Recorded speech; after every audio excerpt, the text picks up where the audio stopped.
Mu ntara y'Amajyaruguru mu karere ka Musanze mu murenge wa Musanze, abaturage batunguwe no kuba abagabo babiri biyahuriye icyarimwe. Bikaba bivugwa yuko aba bagabo umwe yanyweye umuti cyangwa se umuti wica udukoko, hanyuma undi akiyahura yimanitse mu kagozi. Abaturage bahereye muri aka gace bagomeje batangaza yuko bano baturage bivuga yuko basezeraniye mu kabari ko bagomba kwiyahura. Bikaba rwose bigomeje kuvuga yuko ari isezerano cyangwa se ari ikiganiro bagiranye hanyuma bakabisezeranaho, bagasezerana ko baziyahura cyangwa se bazabikorera rimwe. Aba bagabo ntabwo bose baca kwitaba Imana, kubera uyu umwe niwe byaje kurangira hasize ubuzima, ariko undi yaje gutabarwa atarashiramo umwuka. Ngo washizemo umwuka cyangwa se witabye Imana n'uwimanitse mu kagozi, uwagerageje gutabarwa n'uyu nguyu wanyweye imiti yica udukoko. Bano bagabo banditse amateka kubera yuko ni ibintu bidakunze kuba mu Rwanda, aho abantu babiri bashobora kujya kwiyahura bakabanza bakabigambana cyangwa se bakabifatira imyanzuro ndetse bakanabyigaho bikarangira babikoreye rimwe. Gusa iki ni ikibazo gikomeye cyane cyugarije isi ya none, kubera yuko abantu bafite agahinda gakabije ndetse babayeho nabi cyane, by'umwihariko mu buryo bw'imitekerereze. Iminsi ya none abantu bari kwiyahura umusubirizo, aho abantu bari gufata imyanzuro yo kwiyambura ubuzima kubera ibibazo bya buri munsi cyangwa se imibereho ya buri munsi igoranye. Gusa abashinzwe ibibazo byo mu mutwe cyangwa se ubujyanama ku bibazo byo mu mutwe cyangwa se mu mibereho y'ubuzima bwo mu mutwe,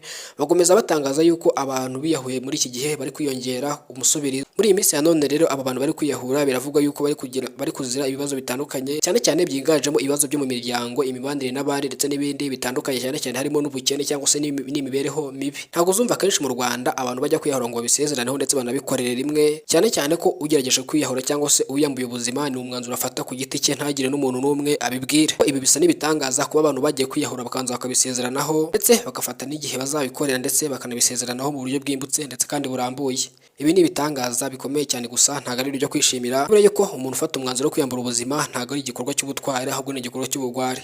Niyo mpamvu dushishikariza abantu bose bagerageza cyangwa se bafite imitekerereze mibi yo kuba bakwiyambura ubuzima gusubiza ubwenge ku gihe, bagatekereza icyabateza imbere ndetse n'icyatuma imibereho yabo iba myiza kurushaho. Komeza ubane natwe hano wisanze, ni kuri TF Rwanda. Komeza udukurikirane umunsi ku munsi, ukande subscribe, like na share na comment n'ibindi bitandukanye, ndetse iki kiganiro cyangwa se iyi nkuru uyisangiza n'abashuti bawe cyangwa se abandi bantu batandukanye, kugira ngo ibagereho bamenye ibigezweho muri iki gihugu cya none cyangwa se muri iyi si ya none. Nitwa Elize Taifa, nabashimiye cyane. Imana ibarinde.